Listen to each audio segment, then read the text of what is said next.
I think that was the first thing that people heard when on YouTube. That's going to be perfect. Well, Stan's giving himself daily affirmations there. He's like, I got this. Awesome. so, well, if you cannot tell that we were going to have a good time during this half hour, I don't know what will let you know that. So, welcome everybody to the Business and Speaking Show. I am your host, Tim McDonald, and I am so lucky today to be joined by two returning guests who are both here together. And I have Kathy Klotz-Guest and Stan Phelps. How are you both doing today? Doing awesome. Flawsome. Awesome. That's and More now than it's all now it's all tied back in for everybody.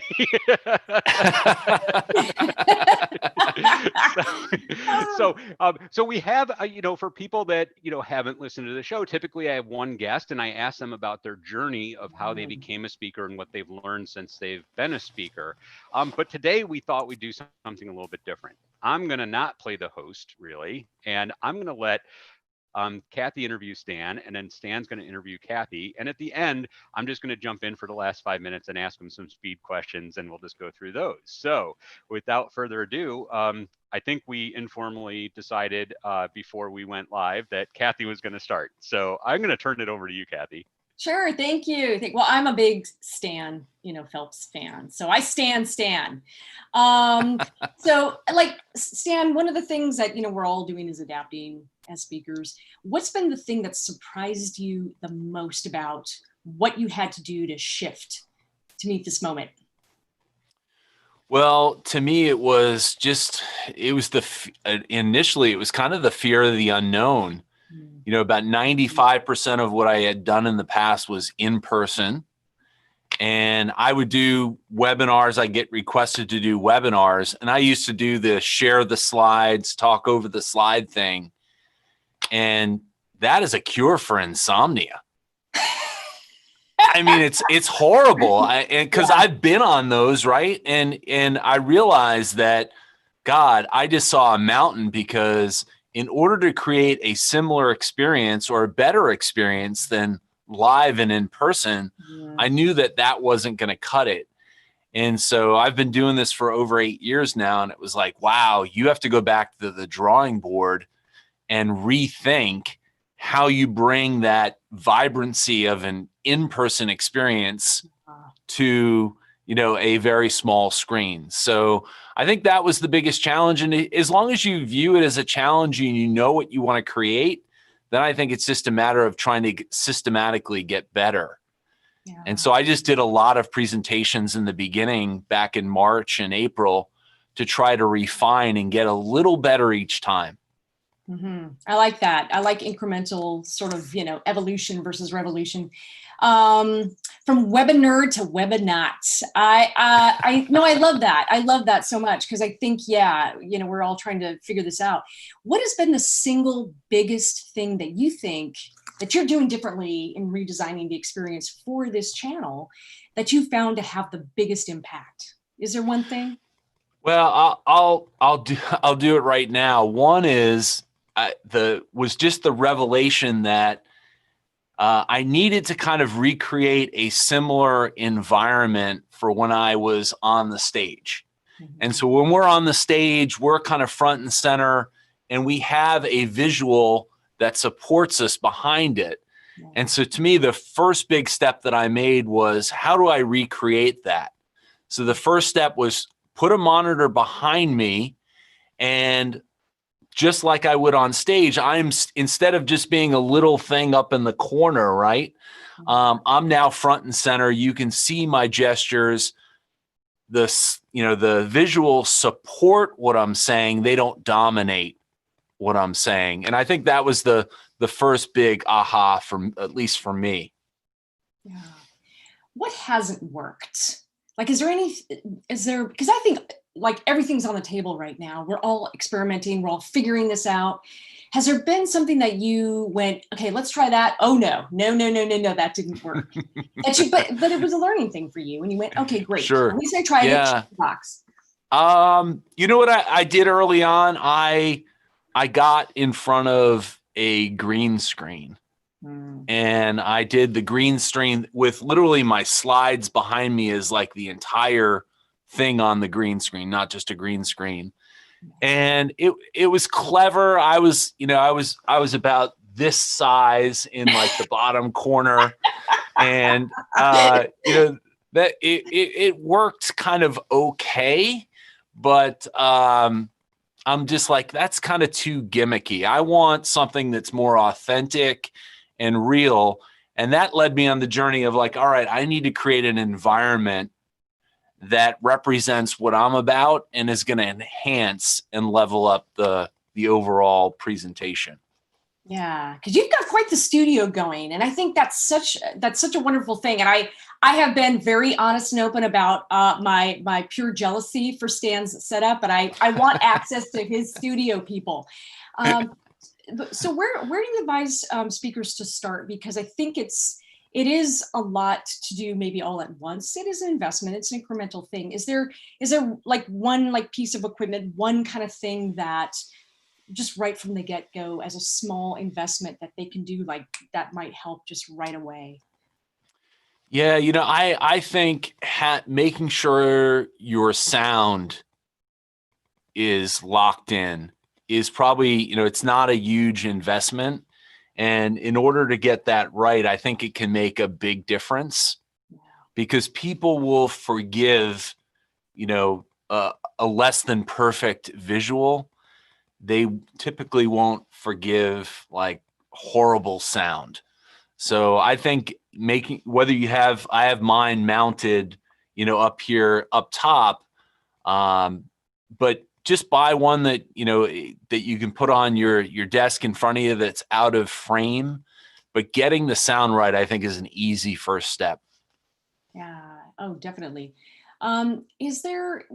We're both, you and I've had the pleasure of being on the same stage as Stan, and we're both high energy speakers. And we like to have fun.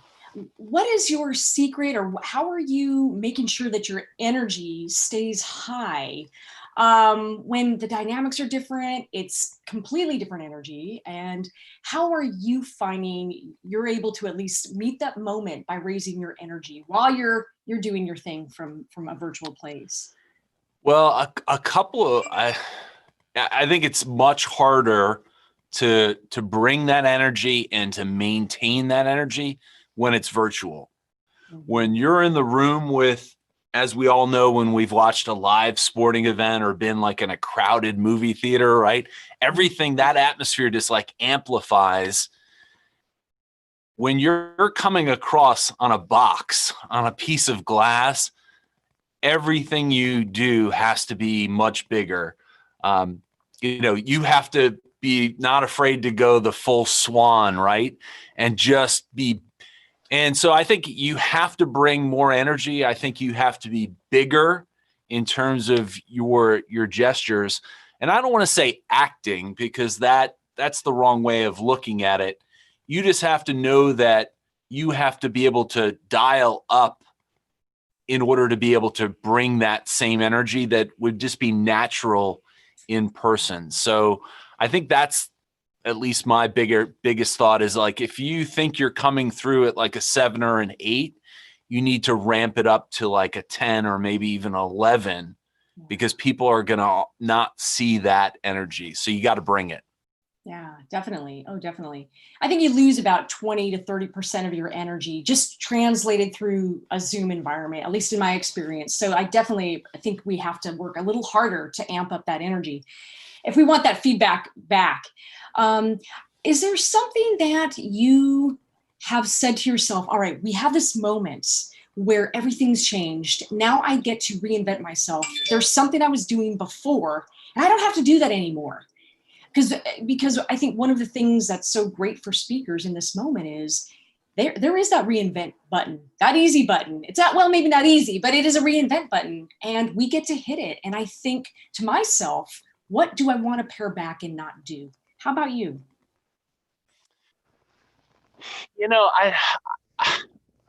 I don't know if there's anything I don't want to do. And this is going to be a question I had for you. One of the challenges that we have when we do typical keynotes, and we shared a stage back in Cincinnati, which I absolutely loved watching you. And what I loved about was the interactivity that you brought to a keynote. Probably more interactivity than I'd ever seen anybody do from a big stage. And I think that's one of the things I haven't been able to do. But one of the beautiful things of doing in this medium of virtual, with breakout rooms and with the chat, you just have a ton of ways that people can be interactive with you. And I think that's absolutely key, because every 3 or 4 minutes, you have to change things up. You know, you could get away with in person every 8 or 10 minutes to have to mix things up. So I'm going to throw that back to you, because that was one of my questions for you, Kathy, being so interactive with the exercises that you put stuff through. Has virtual allowed you to level that up, or has it hindered what you've been able to do in the past?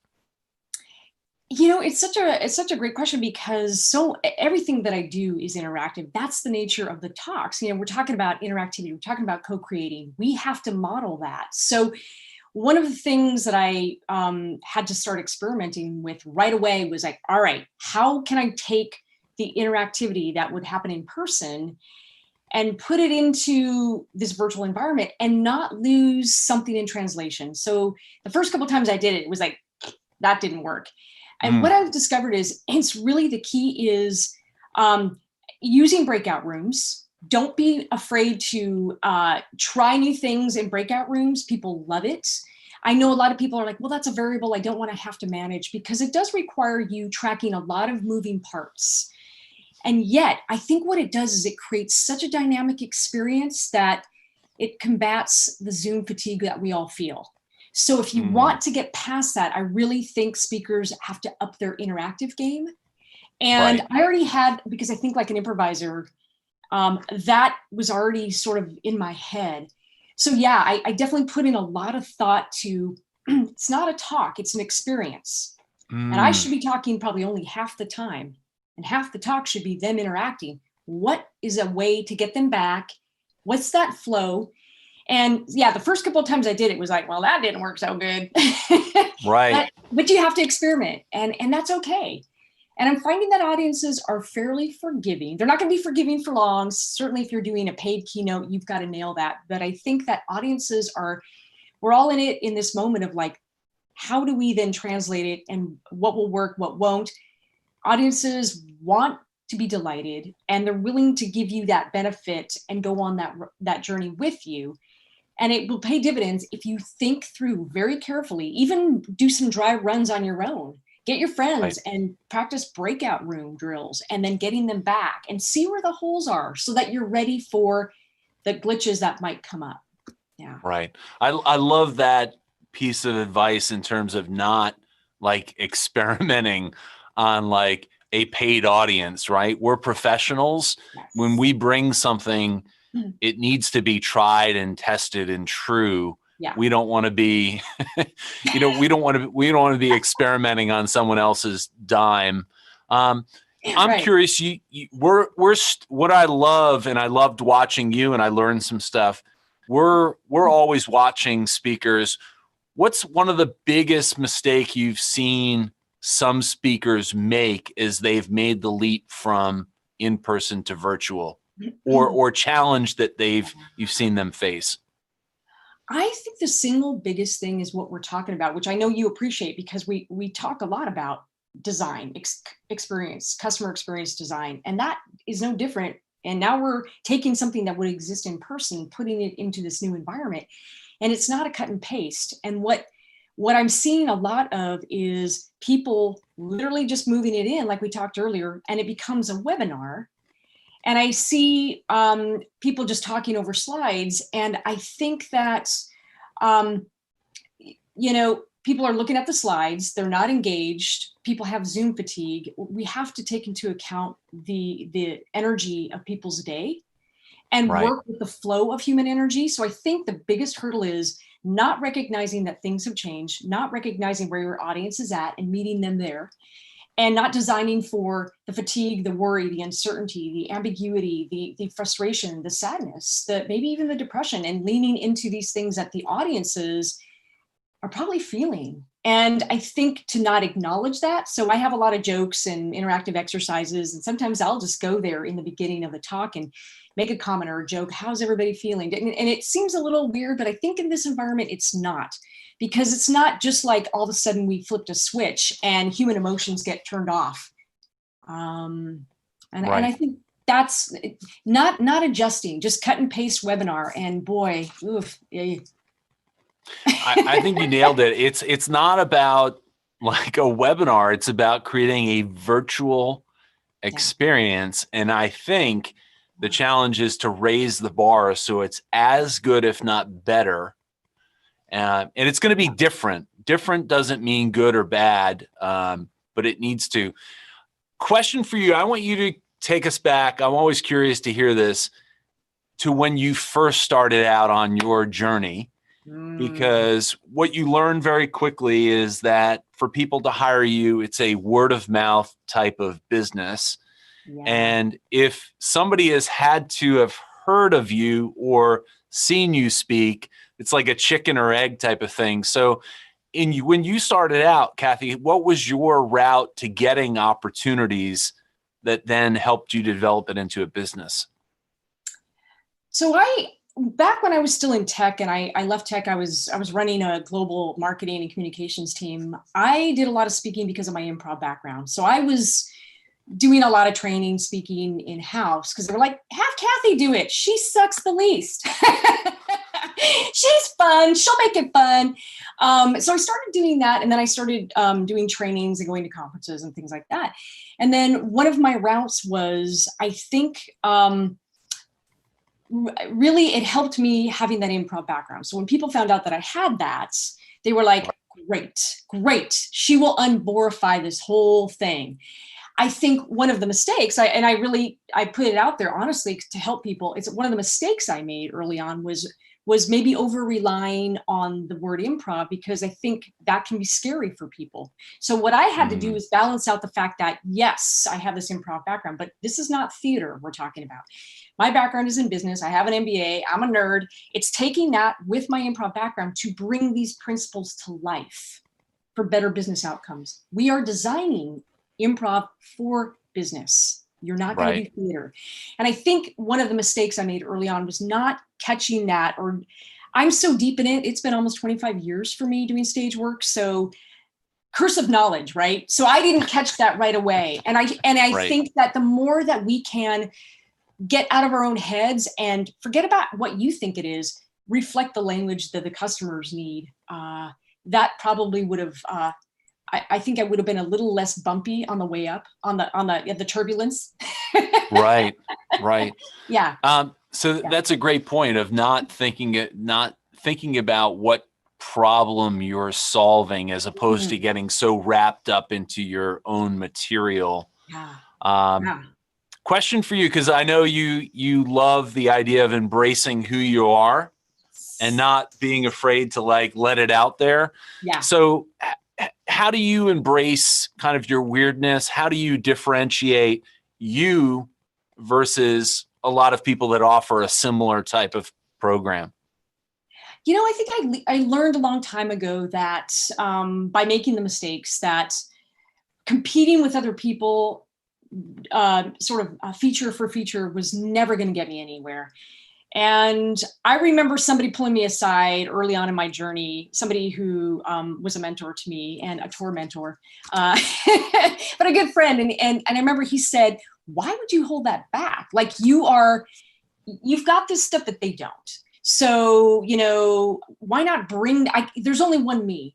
And so I think for me, it was trusting that over time, the more I brought my lens to the world, the more the audience responded. And it was a little scary at first because, again, I'm an opinionated woman. I am a woman who came out of tech. I have a lot of stories that I think a lot of women would resonate with, especially in this political moment that we're having. And I think that the more that I embraced it rather than running away from it, people were like, I get that. I get that. Now, not everybody does, but I think that I had to trust that the audience was smart enough to recognize authenticity, and they do. And they do. And it was scary. So the way that I guess the short answer is just use all the ands. Stop oring yourself and like lean into your your flossom, as you would say so eloquently. Lean into it. Lean into it. Yeah. Yeah. One of the forewords for my book, David Howitt, who's an amazing author, he talks about the tyranny of or, Yes. right? And we shouldn't live in an or. You can embrace the power of and. Awesome. So Tim, I know you wanted to jump in with some speed stuff. Throw it to you. Yeah, well, thank you. I was just like enjoying being a viewer on this, watching you guys and listening to you. You can't do this. You can't do this all the time as the host, Tim. Yeah. No, I can't. You got to earn your keep now. When I guess like your slide in your background says is I do have host over me, so I better do something, right? So why don't we do this? I want to tell you these are not yes, no. Some are one word answers, but if it can be a story, let's try and make it a short story so we can go pretty quick. And since Kathy, you started with the questions, we're going to start with Stan with this, and then we'll throw it over to you for the same question. Wow. So Stan, what is the most embarrassing moment you've had on stage? Oh, most embarrassing moment. I was speaking once in Canada. I don't know if this is embarrassing, just more challenging. And it was at this mountain resort. And all of a sudden, like the power just went out in the resort. And it was early in my journey where I probably relied on my slides more than I should have. And that was just like, it was managing that quick moment of panic. And so there's probably stuff that I've done that's really embarrassing, but that was probably the one where I probably went deep red and just like, all right, what am I going to do for the next 75 minutes? And I handled it. The power came back on. It was all good, but that was a moment. And what about you, Kathy? Oh yeah, I got the name of a conference I was speaking at wrong. And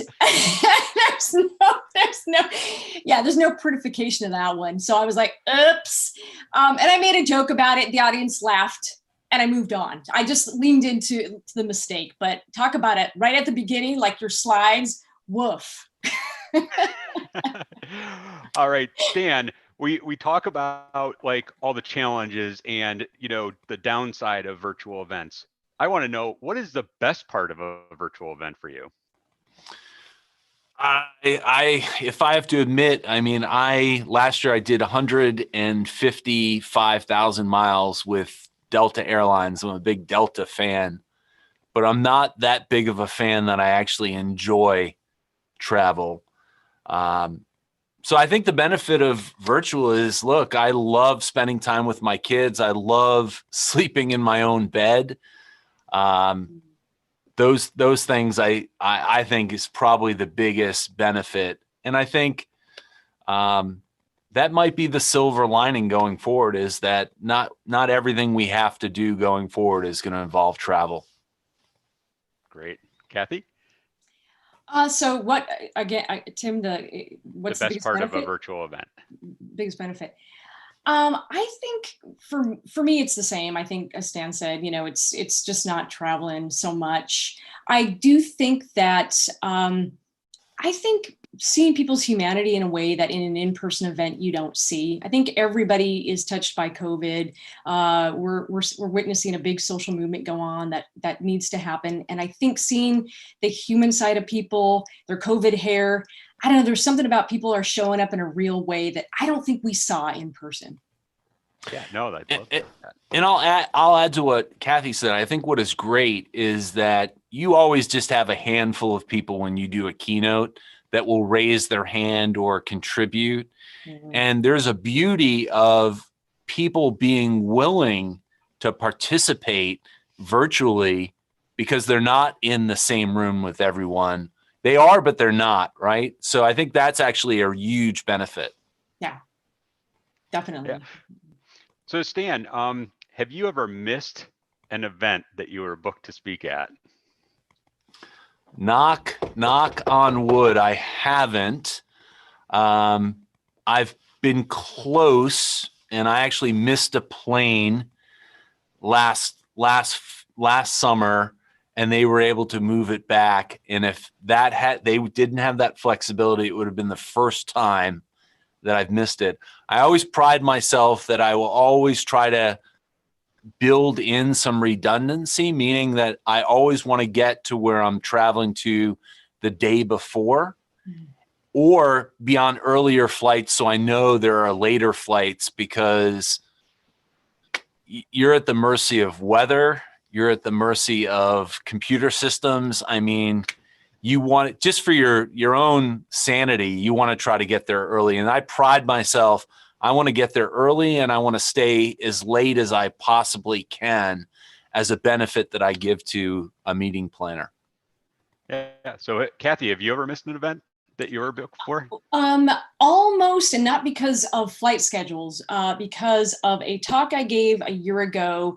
The conference last minute bumped me to a new room, never called my cell phone and told me.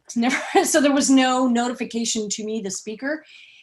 And I got to the old room, and the short of it is, found out about the change, and I had 10 minutes to run in heels to make the venue. And yeah. Which is always a great, and I'm going to pile on what Kathy's, it always check the agenda, what's printed or on the website from what you've been told. I mean, I've heard other speakers that have multiple programs, and they realize I don't know if it was their mistake or the event's mistake, but they had put down another program, and he thought it was a totally different one. I mean, rooms, programs, timing. Yeah. Check. Oops. I was going to, the reason why I asked both of you that question is I remember once I was living in New York, and I had a speaking engagement over in Copenhagen, and I had to take a night flight, and I was speaking the next afternoon over there. I could not find my passport, and I turned my place upside down 4 times, and I could not find it. Ultimately, it was still on the copier from when I had to send them a copy of my passport for them to make the arrangements for my travel. Wow. So I was sweating and pulling out my hair, thinking I was going to have to cancel. But same with you. It all just worked out, fortunately. So kind of a fun, easy question, but maybe not for you, Stan, because I know you have so many different colors in your book series. What is your favorite color? In general or in the series? Just in general. Oh, wow. I think I default to, I'm more of like a navy blue is my favorite color, but for my series, my baby was purple. So that's near and dear to my heart. And how about you, Kathy? What's your favorite color? So I'm gonna say that I like big, bold, beautiful colors. So I like a bright yellow or a bright pink. Something happy and bold. Yeah. Awesome. I told you not all these were going to be serious. Yeah. That's rocking. That's rocking. Okay, so Stan, I'm going to ask you 2 questions, and you can answer both, and then I'll ask Kathy. So I want to know, what is the largest audience you've ever spoken to? And then also, what is the smallest audience you've ever spoken to? The biggest audience was 2,500 people. And I find the bigger the audience, I think the better the experience. So I love the opportunity when it's a bigger audience. And I think the smallest I've spoken to on some webinars and breakout is like 3 or 4 people. Yeah. So and that's fun as well. But yeah, so a handful and 2,500. And how about you, Kathy? What's the largest and what's the smallest audience? Yeah, I'm going to say 2,501 just because Stan said 2,500. One louder. No, seriously, probably about the same. I'd say about the same. That was about the biggest audience, and that was fun. And I still did interactive stuff with them. That was fun. I think the smallest audience was probably, about 5 or 6 people in a breakout room. And it was like, you know what? You came here and I'm going to give you the same energy I would give if this was full. So there you go. I was going to say, I honestly can say this is going back like 9, 10 years ago when live streaming first started. I actually did something on Mother's Day where I didn't promote it and I didn't plan it. And I did like a 3-hour marathon. And for about 2 of the 3 hours, I was talking to 0 people. Oh But talk about a lesson that taught me during that time, of how to present yourself and how to carry on, even though there's nobody there in the moment. Mm-hmm. So that's why I was curious about that, because I think we've all had those small audiences when we were expecting something a little bit greater. So Stan, I'd love to hear the most unique way that you have been offered a speaking opportunity. Most unique way. When I was starting out, I was offered an opportunity to speak in Russia, and I thought it was actually a joke at first. I thought it was like a scam. So it was just kind of someone had reached out, and that's the beauty of the internet and why you put stuff out video wise, is you never know who's going to be watching and who would want to reach out to you. But I think that was, I've been fortunate enough now to speak in 16 different countries, but that was one of the earliest ones that I spoke in. I don't know if that's a great answer, but how about you, Kathy? I think, I'd written a series of articles and, long tail SEO. And a few years ago, somebody from a very large consulting firm in Europe reached out to me based on a couple of, so you never know who's reading it, based on a series of articles I had written, and invited me to come present in Switzerland. And that was like, okay. And usually it's referral or somebody watches a video, but you never know. Yeah. All right. Well, I can't believe we're already just over half an hour. So I'm going to wrap up with one final question for both of you, and then we can just kind of call it the show. Stan, when do you think you will be booking in-person events like it was 2019 again? Like it was can we party like it was 2019? Read my mind. I don't know, to be honest, if I think 2019 will happen again, like a full year of like normality till probably 2022. So I think for the next nearly 18 months, we're going to be in a state of, live, some in person, hybrid. I'm looking forward to actually hybrid going forward, where you either go into a studio at the company or for the event, or it's a live event, but there is a virtual component of it. I think that's something that people haven't talked about, that there's going to be, especially in the next 18 months, where some people are going to want to have that in-person experience and some are going to just go, no, just give me the virtual bit, right? And it's going to add a nuance for event organizers and us. How do we do something that's great for the people there, but also is great for the people that are watching virtually? Great. Mm-hmm. Yeah. So Kathy, when are you going to speak like it's 2019 again? I know. I was thinking, and the print. I totally had the Prince song in my head. You read purple. It's the purple thing. I do think it will be a hybrid model. And at the earliest I'm hearing from people, it'll be, February, March next year. I'm hearing it's not going to happen, this year. It will be a hybrid model.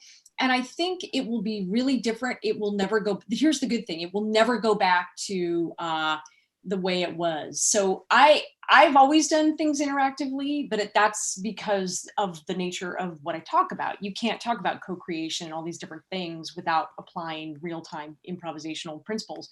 And what I feel like is that people are calling me and going, hey, can you help me put some interactivity in this? And I don't think we're going to go backwards. So I think moving forward, I think everybody's game just had to get upped. And so when we go back to hybrid, I think audiences aren't that webinar model or the person standing doing the slides, the robot with bad hair that's not gonna cut it anymore. So I just think we've raised the interactive game, and that's good. That's good.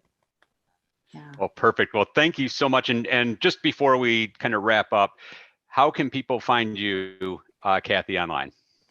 Yeah, you can reach me at keepingithuman.com. You can find me all over the internets, the socials, as it were.